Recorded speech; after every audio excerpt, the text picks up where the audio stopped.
Assalamualaikum warahmatullahi wabarakatuh. Perkenalkan, nama saya Adil Saputra S dari kelas 11 MIPA 3, nomor urut 3 akan menyelesaikan tugas video mind mapping saya. Mind mapping ini semacam peta konsep yang akan saya jelaskan di saat saya menggambar mind mapping tersebut. Saya memakai aplikasi berupa Adobe Photoshop yang akan saya gambar secara manual. Dan ini adalah menu Adobe Photoshopnya. Nah, ini adalah menu Adobe Photoshopnya. Dan saya menggunakan ukuran custom, yang dimana saya sudah search atau cari Google tentang Adobe Photoshop yang menggunakan papan tulis dan macam-macam ukurannya. Dan ukuran yang paling besar itu ada pada width 2400 pixel dan height 1200, resolution ada di 72, dan saya akan memakai pixel per inch. Dan nantinya akan di-convert di smart object di aplikasi ini. Jadinya transparan untuk menggambar secara manual mind mapping sistem koordinasi manusia. Sebelum itu saya akan membuatkan judul terlebih dahulu, yaitu mind mapping sistem koordinasi manusia. Saya akan create the project atau membuat project mind mapping sistem koordinasi manusia. Oke, ini adalah menu default atau menu utama dari Adobe Photoshop 2400 x 1200 yang saya setting di angka tersebut. Dan kita akan ke rectangle shape yang akan nantinya menuju ke arah rectangle tool, yang nantinya akan saya buatkan semacam kotak berwarna kuning. Dan untuk fontnya saya akan memakai Morning Rainbow yang penggambarannya itu sangat unik. Oke. Jadi saya akan membuat shape terlebih dahulu dan mungkin akan saya percepat. Shape atau rectangle yang akan saya buat ini, kenapa saya buat terlebih dahulu lebih awal? Dikarenakan nantinya kalau kita kerja satu-satu jadi ramping dan tidak membutuhkan banyak waktu lama untuk menyelesaikan atau merapihkan lagi shape-shape yang agak berantakan. Nah, untuk itu saya akan mungkin percepat untuk menghemat durasi waktu dari video ini.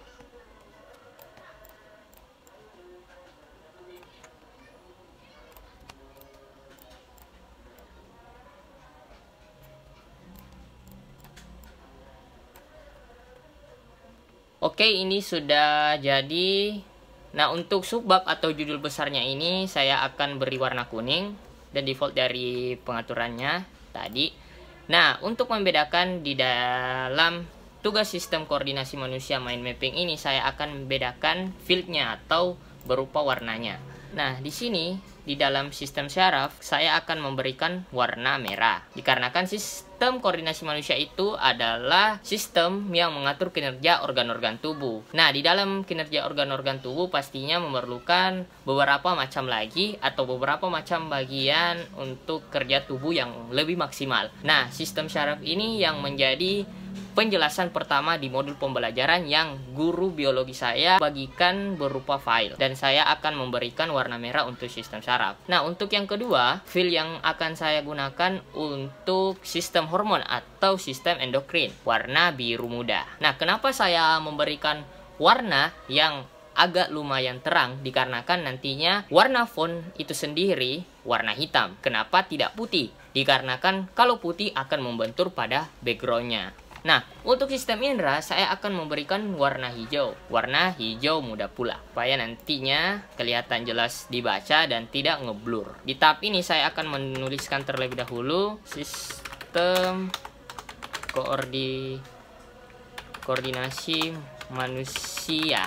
Nah, saya akan memberikan ukuran font yaitu 20 pixel per font, dan saya akan letakkan di bagian di sini. Di dalam mind mapping ini ada semacam bagan-bagan, yang bagan-bagan ini akan menjelaskan atau menggambarkan beberapa buah bagian. Nah, kenapa saya tidak membuatnya terlebih dahulu di menu line tool ini? Dikarenakan kalau saya membuat terlebih dahulu line toolnya itu akan berantakan. Dan untuk saat ini saya akan mengcopy terlebih dahulu dan memberikan judul-judul. Dan mungkin saya akan mempercepatnya.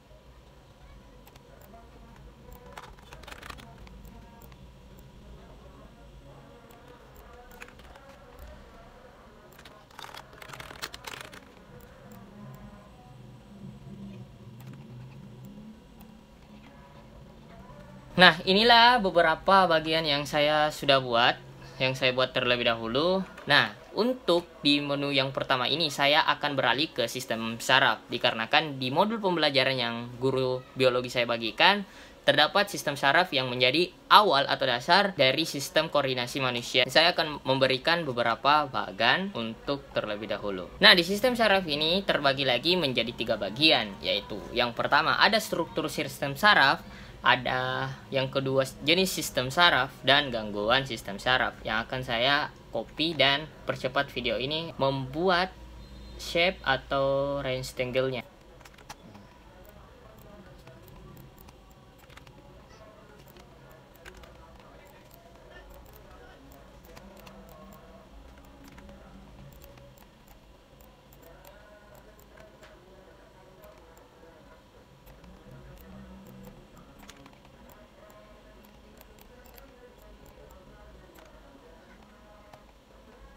Nah, ini adalah 3 bagian dari struktur, jenis, dan gangguan sistem saraf yang saya telah sebutkan tadi. Saya akan memberikan tulisan terlebih dahulu.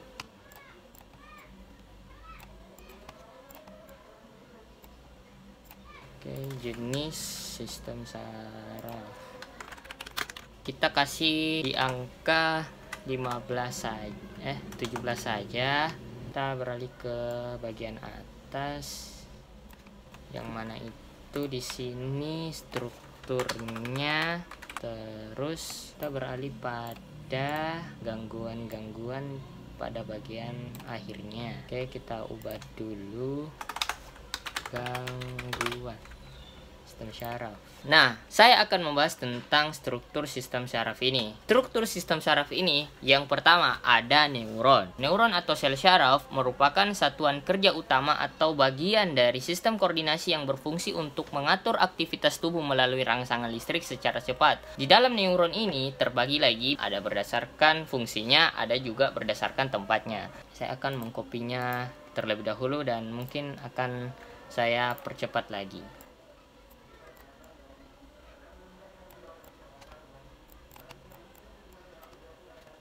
Saya pindahkan terlebih dahulu, dan ini di bagian neuron terbagi lagi menjadi 2, yaitu berdasarkan tempatnya dan berdasarkan fungsinya. Nah, ada lagi bagan-bagan yang tentunya saya akan buat, dan saya akan mempercepat lagi video ini.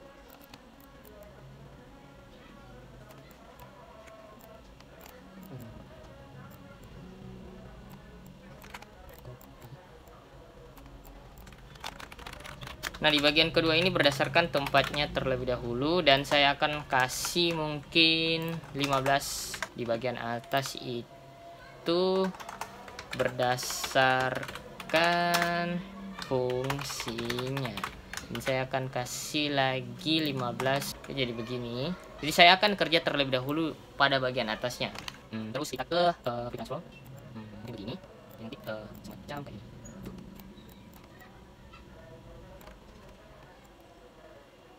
Mungkin berdasarkan tempatnya ini saya kasih space lagi agak ke sini. Ini ada yang sabar, berdasarkan tempatnya tadi. Kita copy terlebih dahulu lagi, kita kasih ke sini. Mungkin kita kasih pokoknya itu bisa formnya, kita kasih ke 12 neuron sensorik. Saya akan menjelaskan bagian-bagian ini setelah membuat bagannya terlebih dahulu sampai mekanisme penghantam impuls. Saya akan mempercepat lagi video ini.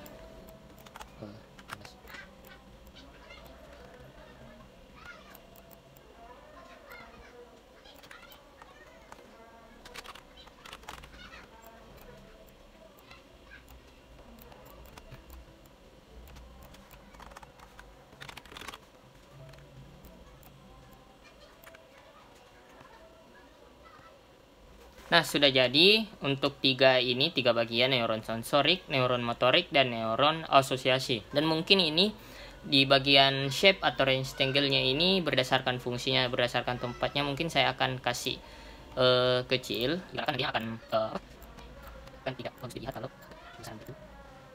Ini cukup, dan kita copy dulu duplicate. Nanti tidak benturan, jadi kasih pasang cat di daerah di sini.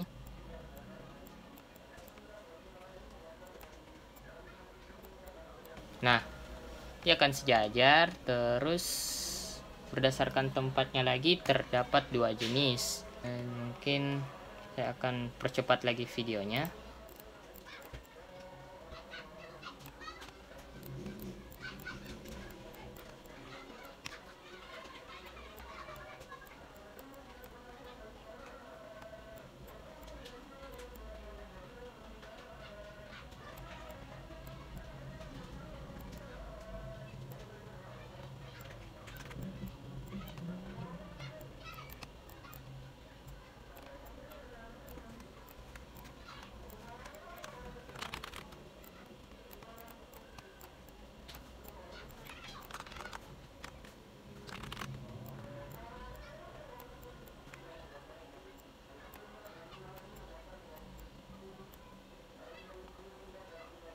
Sekarang saya sudah membuat tadi neuron berdasarkan fungsinya, berdasarkan tempatnya.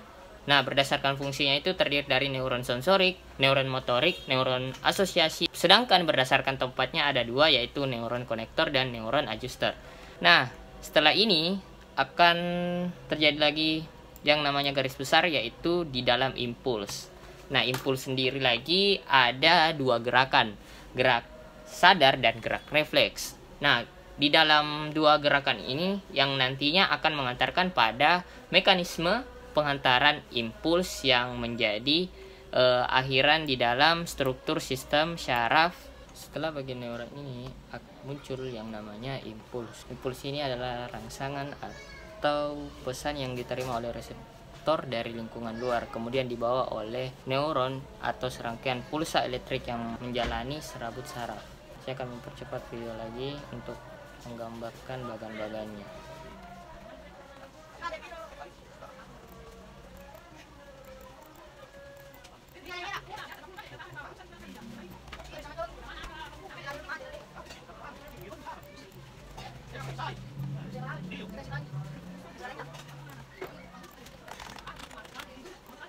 Nah, di dalam impuls ini ada rangsangan atau pesan yang diterima oleh reseptor dari pulsa elektrik atau neuron ini, dan nantinya akan terbagi lagi menjadi dua gerakan, gerak sadar dan gerak refleks.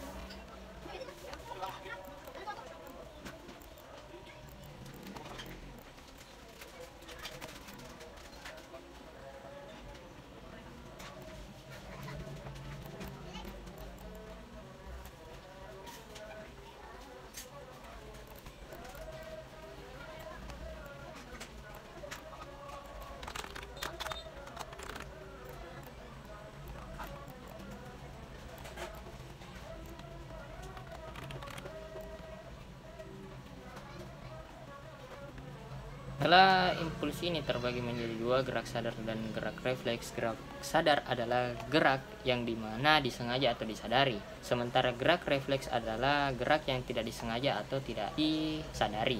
Setelah melewati dua bagian ini, ada yang namanya di bagian terakhir, yaitu mekanisme penghantaran impuls atau mekanisme kerjanya.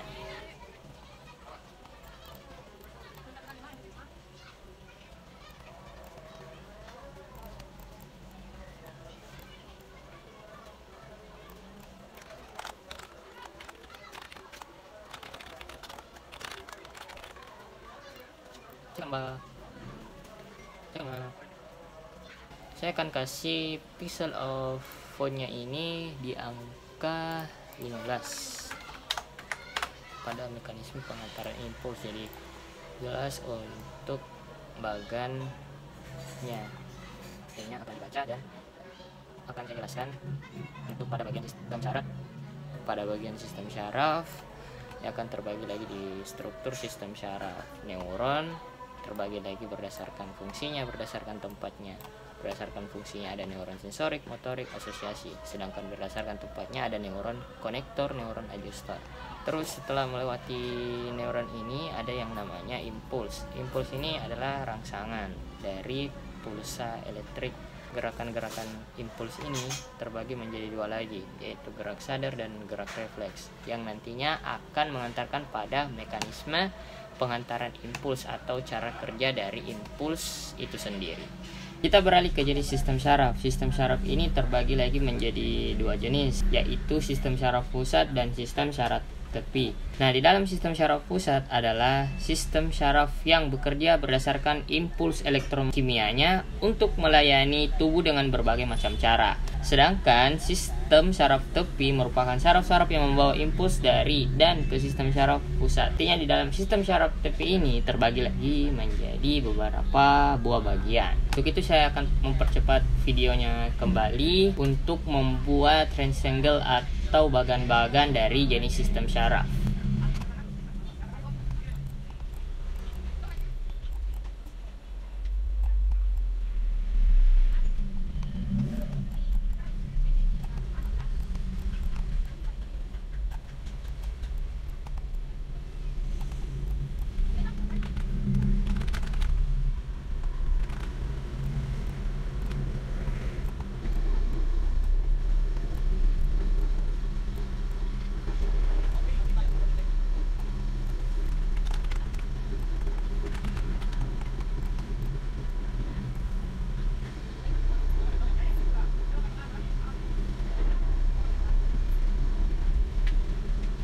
Untuk bagan dari bagian sistem syaraf pusat dan sistem syaraf tepi sudah selesai, dan nantinya saya akan mempercepat lagi untuk membuat bagian dari sistem syaraf pusat ini dan sistem syaraf tepi ini.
Untuk sistem syaraf pusat itu sendiri terbagi menjadi dua macam yang seperti saya sebutkan tadi. Ada otak dan sumsum belakang. Nah, di dalam otak ini lagi terbagi menjadi 4 bagian lagi. Dan sumsum belakang ini saya akan jelaskan sebentar. Dan saya akan mempercepat video untuk membuat shape dari bagian otak ini.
Nah, ini sudah selesai untuk jenis sistem syaraf dan bagan-bagannya.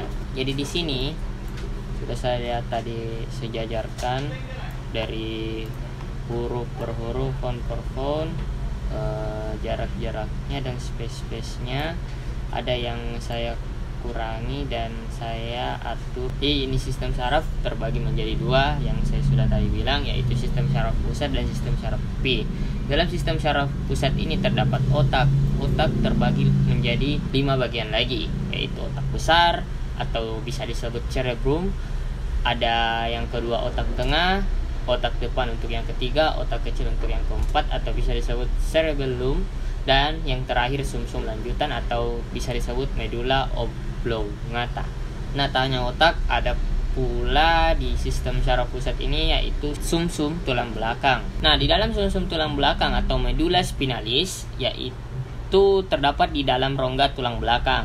Fungsinya sebagai penghubung impuls dari dan ke otak, memberi kemungkinan gerak refleks. Medulla spinalis bagian luar berwarna putih dan bagian dalamnya berwarna kelabu. Nah, kita beralih ke sistem syaraf tepi, yang dimana sistem syaraf tepi ini juga merupakan syaraf-syaraf yang membawa impuls dari dan ke sistem syaraf pusat. Dan yang saya sudah bilang, yaitu terbagi lagi menjadi dua, yaitu yang pertama ada sistem syaraf sadar, syaraf somatis bisa dibilang, dan ada yang kedua sistem syaraf tidak sadar atau biasa kita sebut dengan otonom. Sistem syaraf sadar adalah syaraf yang rangsangannya disampaikan ke pusat reseptor, yaitu ke pusat motoris pada cerebrum. Sedangkan syaraf otonom atau syaraf tidak sadar adalah syaraf yang rangsangannya tidak disampaikan oleh otak. Dan untuk jenis sistem syaraf ini saya akan rapih-rapihkan lagi di bagian-bagian akhir supaya nanti lain toolnya mudah untuk dipahami. Dan kita beralih ke gangguan sistem syaraf. Nah, kita beralih ke gangguan sistem syaraf. Nah, di dalam gangguan sistem syaraf ini mempunyai juga beberapa kelainan atau penyakit. Penyebabnya bisa berasal dari lingkungan luar atau dari dalam tubuh kita, antara lain sebagian berikut.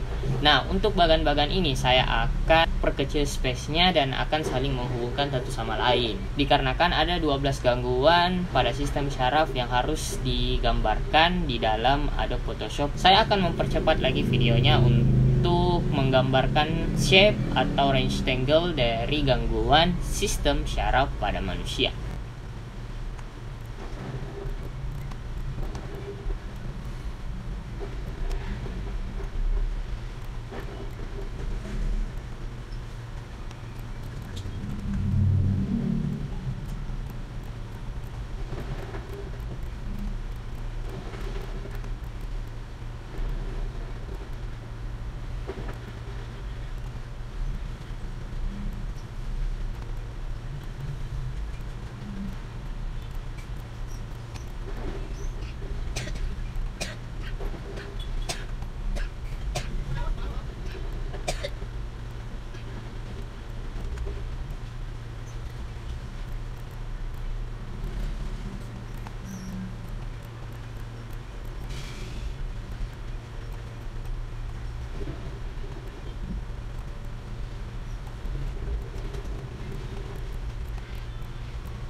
Nah, untuk bagan-bagannya sudah ada 12 bagian di sini. Dan saya akan mempercepat lagi videonya untuk memberikan nama-nama pada gangguan sistem syaraf manusia.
Nah, ini adalah 12 bagan yang saya gambar untuk gangguan sistem syaraf pada manusia. Yang pertama ada epilepsi, yang kedua ada meningitis, encephalitis, neuritis, rasa bal atau kesemutan, epilepsi atau ayan, Alzheimer, gegar otak, stroke dan amnesia, serta Parkinson, dan yang terakhir adalah poliomyelitis.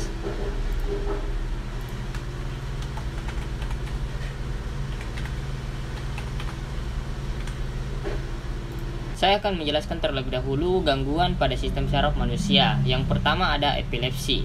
Epilepsi yaitu suatu keadaan, bukan suatu penyakit. Serangan muncul jika otak atau bagian dari otak tiba-tiba berhenti bekerja sama sebagaimana mestinya selama beberapa jam atau beberapa saat.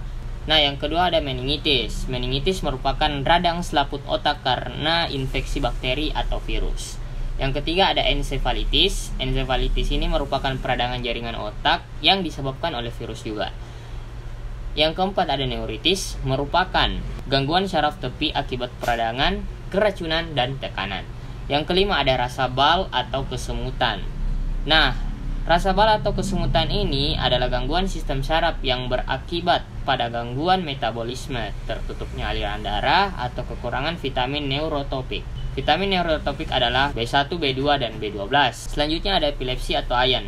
Ayan ini atau epilepsi merupakan penyakit serangan mendadak karena trauma kepala, tumor otak, kerusakan otak saat kelahiran, stroke, dan alkohol. Selanjutnya ada Alzheimer. Alzheimer merupakan sindrom kematian sel otak secara bersamaan. Yang kedelapan ada gegar otak.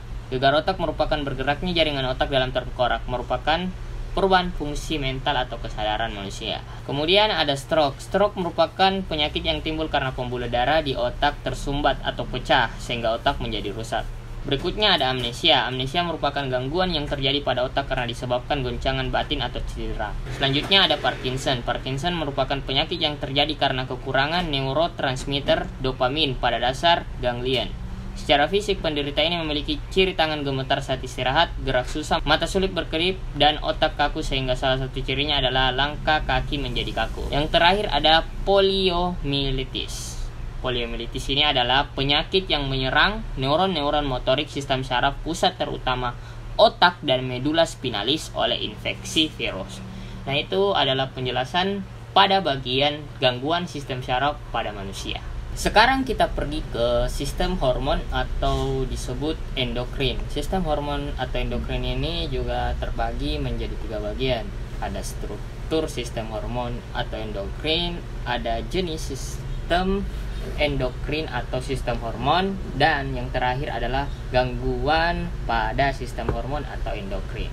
Untuk yang pertama saya akan beralih ke struktur sistem hormon dan saya akan mempercepat lagi videonya untuk mempersingkat waktu.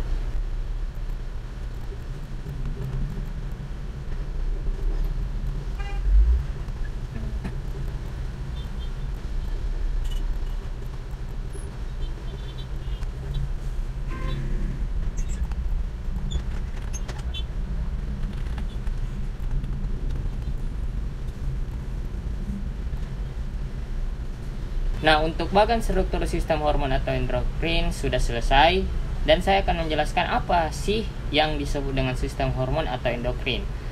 Nah, jadi sistem hormon atau endokrin adalah sekumpulan kelenjar dan organ yang memproduksi hormon, yaitu senyawa organik pembawa pesan kimiawi di dalam aliran darah menuju sel atau jaringan tubuh. Nah, di dalam struktur sistem hormon atau endokrin ini ada karakteristik dari kelenjar endokrin. Untuk itu saya akan membuat bagannya atau rectangle-nya terlebih dahulu.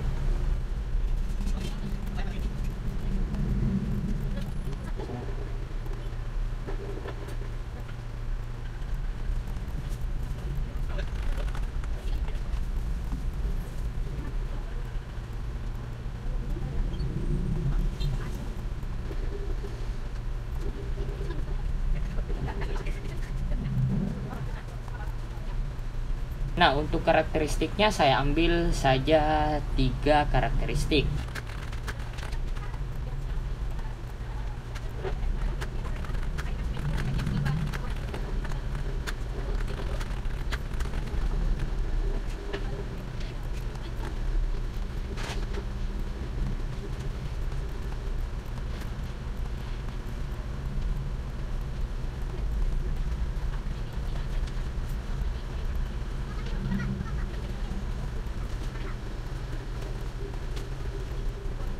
Nah, untuk bagan dari karakteristik dari kelenjar endokrin atau sistem hormon ini sudah selesai. Saya akan menjelaskan terlebih dahulu. Nah, karakteristik kelenjar endokrin yang pertama tidak memiliki saluran dan menyekresikan hormon langsung ke dalam cairan di sekitar sel.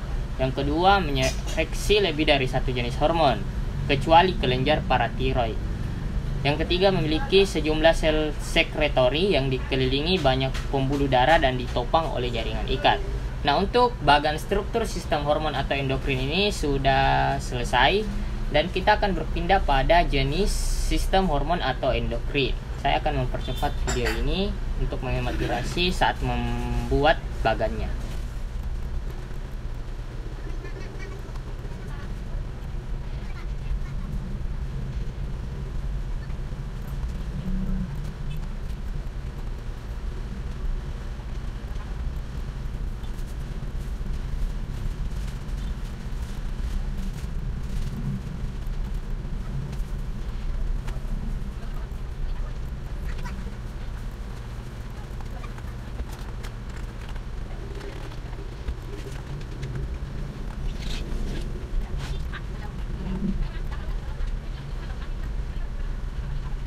Untuk bagan jenis sistem hormon atau endokrin sudah selesai dan ini terbagi lagi menjadi 3. Ada berdasarkan aktivitasnya, ada pula berdasarkan aspek macam dan letaknya, ada pula nanti khususnya kelenjar dan hormon yang dihasilkan.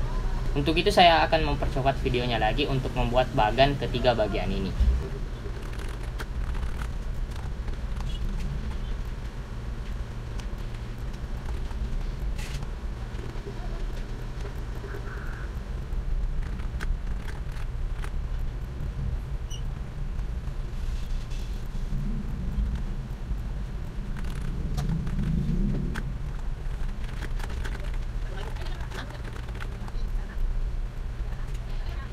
Nah, untuk bagan ketiga bagian ini sudah selesai dan inilah bagannya.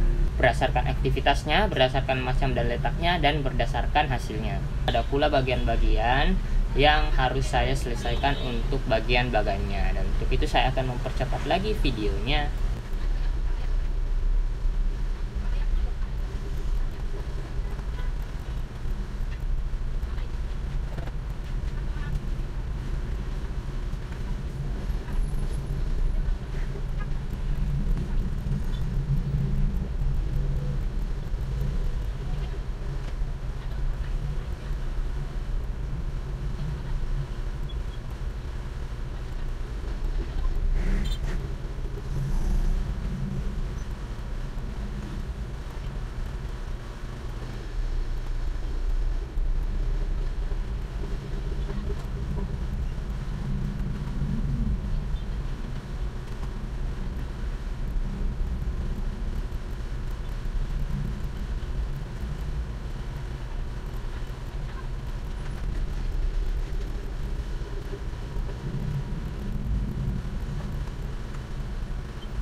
Nah, untuk bagannya sudah selesai dan nanti saya akan menambahkan tulisan atau fontnya. Berdasarkan aktivitas jenis sistem hormon atau endokrin ini terbagi menjadi 3. Sedangkan berdasarkan macam dan letaknya terbagi menjadi 9. Dan berdasarkan hasilnya juga terbagi menjadi 9. Dan saya akan mempercepat videonya untuk menambahkan font atau tulisan dari masing-masing jenis sistem hormon atau endokrin.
Nah, inilah bagan untuk jenis sistem hormon atau sistem endokrin. Nah, terbagi menjadi 3 berdasarkan aktivitasnya, berdasarkan macam dan letaknya, dan berdasarkan hasilnya.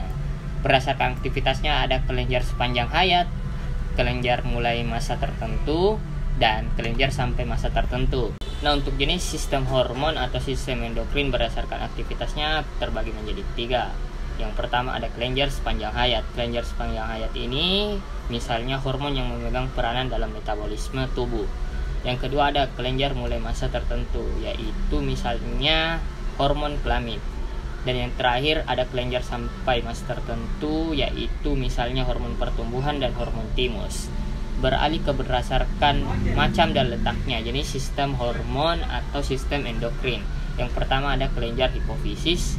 Nah, kelenjar hipofisis ini terletak di dasar otak besar. Yang kedua ada kelenjar tiroid yang terletak di daerah leher. Yang ketiga ada kelenjar paratiroid yang terletak di dekat kelenjar gondok. Yang keempat ada kelenjar epifise. Yang kelima ada kelenjar timus atau kelenjar kacangan. Nah, yang keenam ada kelenjar adrenal atau suprarenalis yang terletak di atas ginjal. Selanjutnya ada kelenjar pankreas. Kelenjar pankreas ini terletak di sebelah bawah lambung atau yang biasa disebut ventriculus. Selanjutnya ada kelenjar usus dan lambung. Dan yang terakhir adalah kelenjar kelamin. Kelenjar kelamin ini yaitu terletak pada wanita terletak di daerah rongga perut, sedangkan pada pria di dalam bawah zakar dalam kantong skrotum. Nah, yang terakhir ada jenis sistem endokrin atau sistem hormon yang berdasarkan hasilnya. Yang pertama ada kelenjar hipofisis. Nah, kelenjar hipofisis ini ada 3 bagian lagi, yaitu ada pada lobi anterior, ada pada lobi intermedia, dan ada pada lobi posterior. Nah, selanjutnya ada kelenjar tiroid. Kelenjar tiroid ini ada disebutkan di sini yaitu fungsinya. Yang pertama mempengaruhi metabolisme sel, proses produksi panas, oksidasi di sel-sel tubuh, kecuali sel otak dan sel limfa. Dan yang terakhir adalah fungsinya mempengaruhi pertumbuhan, perkembangan, dan diferensiasi jaringan tubuh. Nah, selanjutnya ada kelenjar paratiroid. Kelenjar paratiroid ini adalah hormon yang dihasilkan yaitu paratormon yang berfungsi mengatur pertukaran zat kapur dan fosfor dalam darah. Nah, selanjutnya ada kelenjar epifise yang menghasilkan hormon yang fungsinya belum diketahui jelas. Nah, selanjutnya ada kelenjar timus atau kelenjar kacangan. Kelenjar timus atau kelenjar kacangan ini yang dihasilkan yaitu somatotroph atau hormon pertumbuhan yang berfungsi untuk pertumbuhan. Kelenjar suprarenalisasi atau kelenjar anak ginjal atau kelenjar adrenal terbagi menjadi 2, yaitu ada mineralokortikoid pada bagian kulit dan glukokortikoid pada bagian kulit juga. Nah, yang kedua ada bagian dalam menghasilkan adrenalin dan epinefrin yang fungsinya memacu aktivitas jantung dan menyempitkan pembuluh darah kulit dan kelenjar mukosa.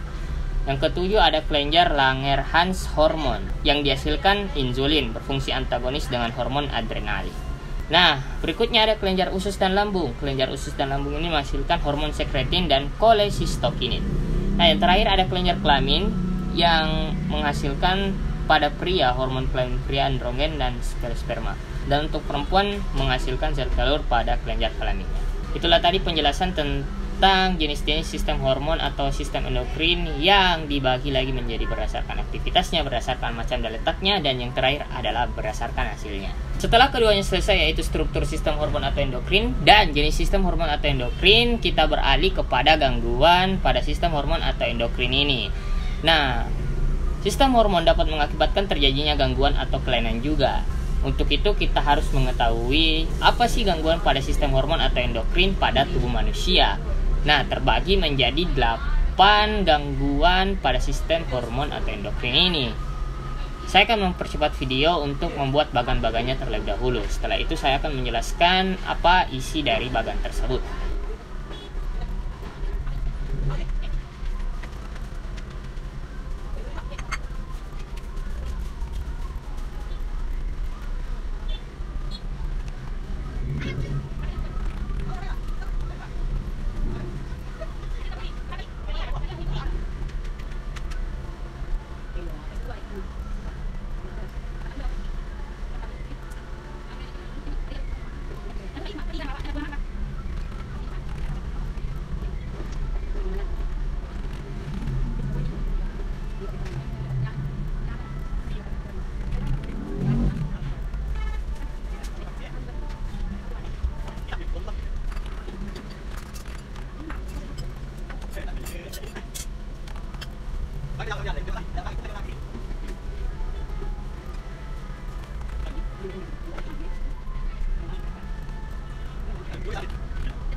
Nah, untuk bagan gangguan pada sistem hormon atau endokrin sudah jadi. Nah, ada 8 bagian, yaitu yang pertama ada gigantisme. Gigantisme ini yaitu pertumbuhan raksasa akibat kelebihan hormon somatotrop. Yang kedua ada akromegali. Akromegali ini pertumbuhan pada ujung-ujung tulang pipa akibat kelebihan hormon somatotrop. Yang ketiga ada kretinisme. Kretinisme ini kekerdilan diakibatkan kekurangan hormon somatotrop. Yang keempat ada morbus Besdow, meningkatnya denyut jantung, gugup emosional, penelupuk mata terbuka lebar dan bola mata melotot yang diakibatkan karena kelebihan hormon tiroksin. Selanjutnya ada misoederm. Misoederm ini adalah kegemukan yang luar biasa serta kecerdasan menurun diakibatkan kelebihan hormon tiroksin. Yang keenam ada tetanus, yaitu kekurangan hormon paratotohormon. Yang ketujuh ada akromegali, yaitu kelebihan hormon somatotrop.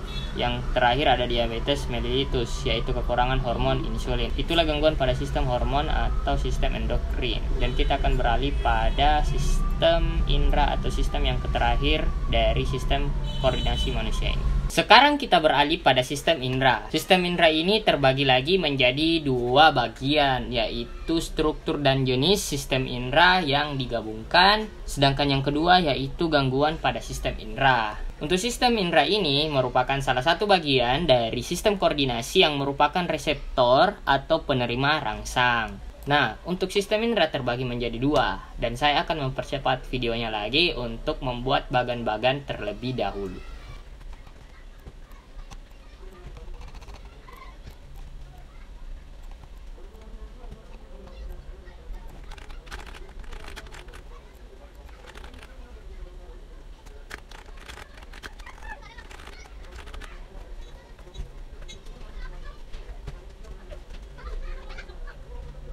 Nah, untuk bagian sistem indera sudah selesai, struktur dan jenis sistem indera dan gangguan pada sistem indera.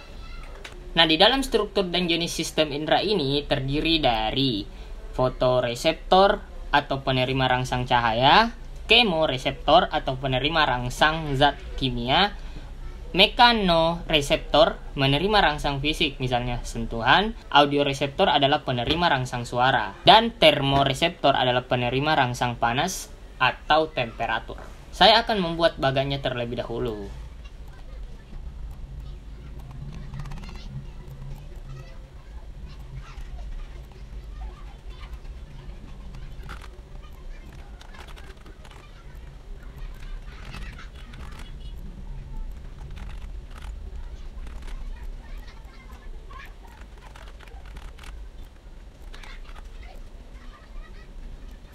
Untuk bagian struktur dan jenis sistem indera sudah saya selesaikan, yaitu fotoreseptor, kemoreseptor, mekanoreseptor, audioreseptor, termoreseptor. Dan penjelasannya sudah saya sebutkan di awal tadi. Nah, di bagian bawah ini saya akan memberikan beberapa indera dan penjelasannya. Untuk itu saya akan mempercepat videonya untuk memberikan atau menggambarkan bagan-bagannya lagi.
Untuk bagan dari bagian struktur dan jenis sistem indera, mulai dari indera penglihatan sampai indera pendengaran sudah selesai saya buatkan atau gambarkan. Sekarang saya membagi bagiannya secara menurun.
Nah, untuk indera penglihatan ada mata, terus bola mata. Nah, bola mata ini terdiri lagi dari 3 lapisan, yaitu ada yang pertama sklera atau tunica fibrosa, yang kedua ada koroid atau tunica vasculosa, yang ketiga ada retina, tunica nervosa. Nah, di retina ini ada 2 macam sel reseptor, yaitu ada sel kerucut atau disebut konus, dan yang kedua ada sel batang atau biasa disebut dengan basil.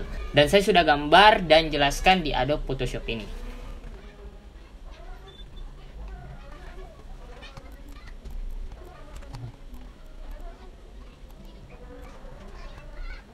Kita ke indera pembau.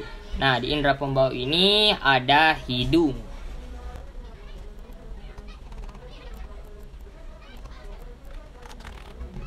Untuk font atau tulisan yang berantakan nanti saya akan bereskan dan kasih garis line tool di akhir nanti.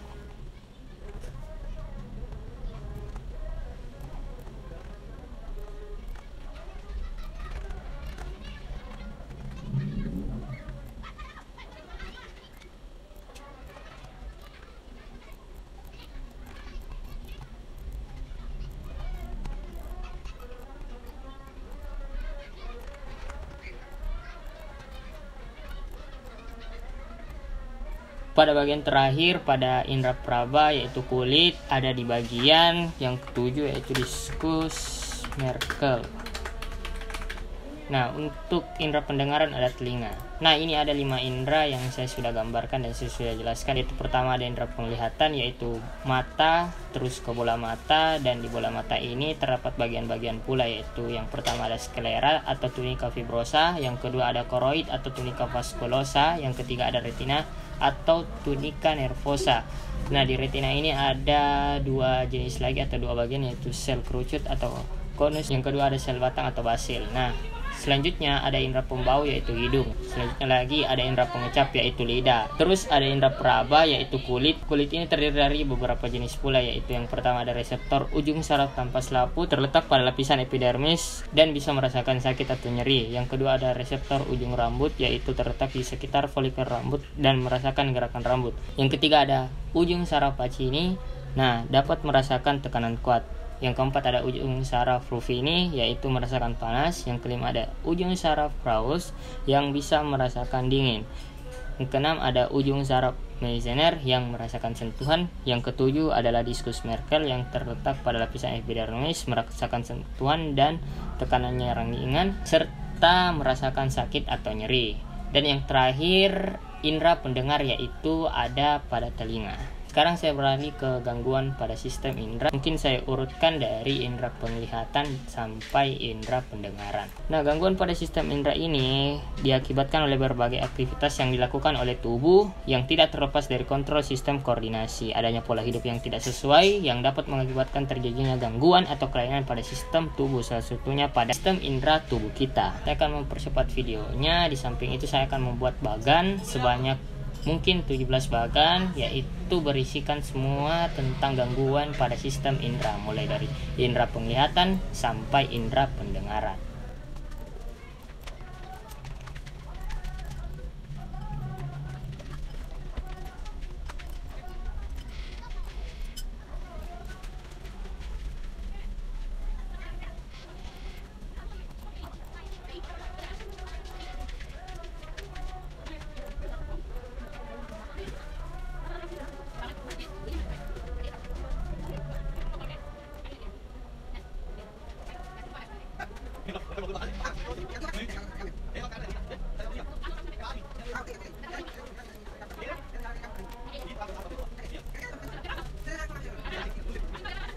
Nah, saya sudah menggambarkan terkait dengan bagan-bagan pada gangguan sistem indera. Gangguan sistem indera ini kemungkinan ada 17 gangguan pada sistem indera manusia, dan saya akan mempercepatnya lagi untuk memberikan font atau tulisan.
Nah, inilah ke-17 macam gangguan atau kelainan pada kelima indera ini, mulai dari indera penglihatan sampai indera pendengaran. Nah, saya akan menjelaskan secara singkat terlebih dahulu. Nah, miopi atau rabun dekat yaitu cacat mata karena lensa mata terlalu cekung dan bola mata terlalu panjang. Yang kedua ada hipermetropi rabun jauh. Nah, untuk rabun jauh ini yaitu cacat mata karena lensa mata terlalu cembung dan bola mata terlalu pendek atau pipih sehingga bayangan jatuh di belakang bola mata. Yang ketiga ada astigmatisme. Astigmatisme ini adalah kecembungan kornea tidak merata sehingga bayangan kabur atau bayangan jatuh di atas retina. Yang keempat ada presbiopi. Presbiopi adalah mata tua yang lensa matanya tidak teratur atau kurang elastis.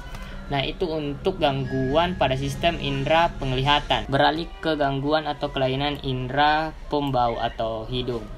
Nah, yang pertama ada hiposmia yaitu indera penciuman kurang mampu mencium bau. Yang kedua ada hiperosmia yaitu lebih pekat terhadap bau-bauan. Yang ketiga ada sinusitis yaitu radang tulang-tulang tengkorak di sekitar hidung yang berongga dan berisi udara. Yang terakhir ada polip yaitu pembekakan jaringan yang terjadi dalam hidung dan mengeluarkan banyak cairan. Itu adalah gangguan pada indera penciuman atau indera pembau pada sistem indera manusia. Nah, beralih ke gangguan atau kelainan pada indera pengecap. Yang pertama ada hipogeusia. Hipogeusia yaitu penurunan kemampuan untuk mengidentifikasi rasa manis, asam, pahit, dan asin. Yang kedua ada dysgeusia, yaitu dysgeusia ini yaitu suatu kondisi di mana lidah merasakan rasa busuk, asin, sensasi rasa tengik, atau logam yang bertahan dalam mulut. Keduanya ini adalah gangguan pada sistem indera khususnya indera pengecap atau lidah. Beralih ke gangguan atau kelainan pada indera peraba atau kulit. Yang pertama ada luka bakar. Luka bakar ini disebabkan oleh panas, listrik, dan zat-zat kimia. Yang kedua ada jerawat. Jerawat disebabkan peradangan kelenjar sebasea, baik terjadi di daerah wajah, leher, dada, dan punggung. Dan yang terakhir adalah dermatitis. Dermatitis ini yaitu peradangan pada permukaan kulit ditandai dengan gatal-gatal merah, bengkak, melepuh, dan berair.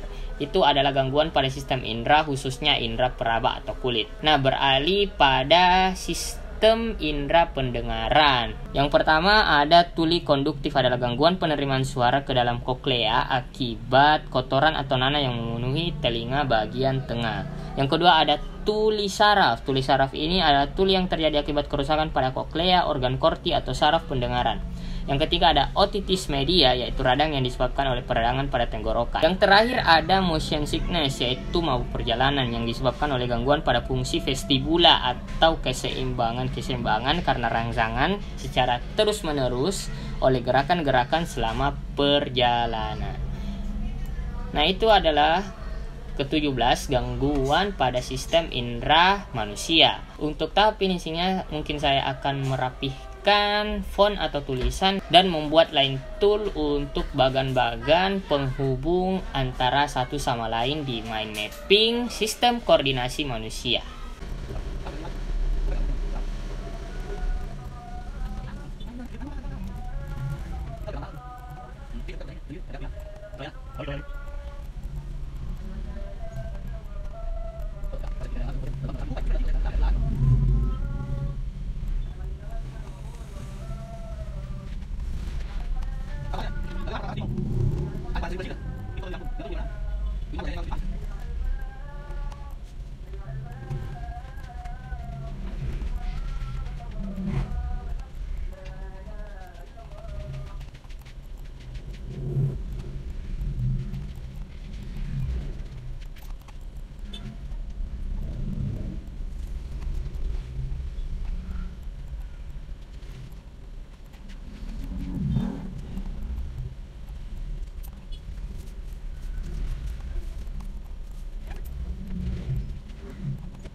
Itulah tadi tugas mind mapping saya tentang sistem koordinasi manusia. Kurang lebihnya mohon dimaafkan. Assalamualaikum warahmatullahi wabarakatuh.